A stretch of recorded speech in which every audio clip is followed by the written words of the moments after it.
Já parou para pensar no que acontece entre o momento do pedido e aquela bandeja que chega perfeitamente montada num fast food?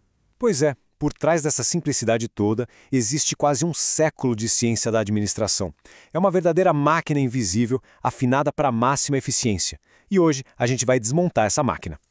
Essa é a pergunta de US$ 1 milhão, não é? Como pode um Big Mac ter o mesmíssimo sabor em Tóquio e aqui em São Paulo? Não é mágica, é método. Essa consistência global que é a marca das grandes redes é o resultado de um sistema super complexo, todo construído em cima de teorias de gestão que simplesmente transformaram a indústria de alimentos. Ok, vamos mergulhar nisso. A fundação de tudo, a base de tudo, é uma busca sem fim pela eficiência. E para a gente entender isso, a gente precisa voltar lá para o início do século XX e conhecer um engenheiro chamado Frederick W. Taylor. Foi ele que criou a tal da administração científica. A ideia do Taylor na época era bem radical. Ele dizia que para qualquer tarefa existe uma única maneira certa de fazer. Chega de tentativa e erro. A proposta era estudar, cronometrar e otimizar cada movimento. E nas cozinhas de fast food isso quer dizer que, olha, nada é deixado ao acaso.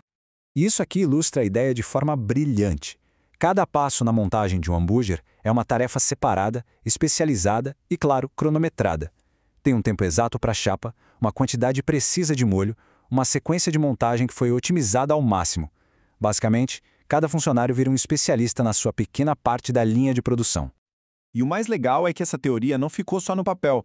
O McDonald's, por exemplo, foi pioneiro em aplicar isso na prática. Lá nos anos 50, o sistema Speed transformou a cozinha numa verdadeira fábrica de comida.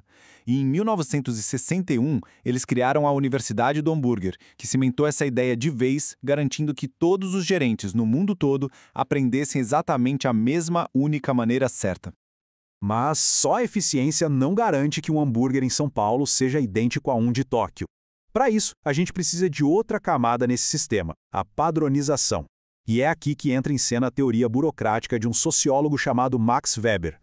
O ponto central aqui é previsibilidade.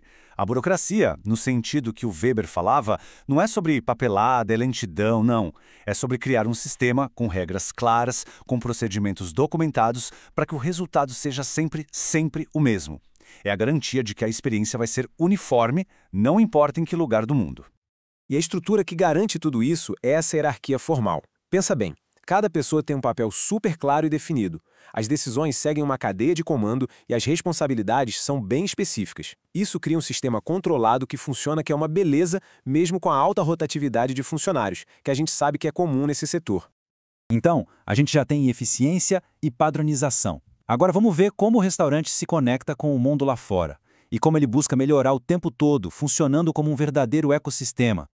A teoria dos sistemas ajuda a gente a enxergar o restaurante não como uma caixa fechada, mas como um sistema aberto. Ele recebe entradas do ambiente, como os ingredientes e os pedidos, transforma tudo isso através de processos e gera saídas, que são as refeições prontas. Mas talvez o mais importante seja o feedback, os dados de vendas e as avaliações que permitem ao sistema se ajustar e melhorar constantemente. 13,3%. Guarda esse número. Ele representa a redução no desperdício de alimentos que algumas redes de fast food aqui no Brasil conseguiram depois de implementar princípios de gestão enxuta. E a chave para isso é uma filosofia com um nome bem conhecido, Just in Time. O conceito do Just in Time, ou JIT, é bem simples, mas é poderosíssimo. Em vez de produzir um monte de comida e deixar estocada, a comida só começa a ser feita quando alguém pede. Isso não só garante um produto mais fresquinho, como também corta o desperdício de forma drástica, que é um dos maiores desafios do setor. E essa busca por melhorias, ela não para nunca. A gestão da qualidade total, ou TQM, usa ciclos como esse, o PDCA, para uma otimização que não tem fim. O processo é claro. Você identifica um problema, testa uma solução, mede os resultados e, se funcionar, transforma essa melhoria no novo padrão. É um motor de aperfeiçoamento que está sempre ligado. Interessante, né? Todas essas teorias foram criadas décadas atrás, mas elas não ficaram velhas. Muito pelo contrário, a era digital chegou para amplificar o poder de cada uma delas, levando a eficiência e o controle para um outro patamar. Pensa nos drive-thrus de hoje. Muitos usam inteligência artificial para analisar o clima, o horário e até os pedidos anteriores para sugerir itens no menu. É a única maneira certa do Taylor, só que agora é otimizada por um algoritmo em tempo real. Incrível!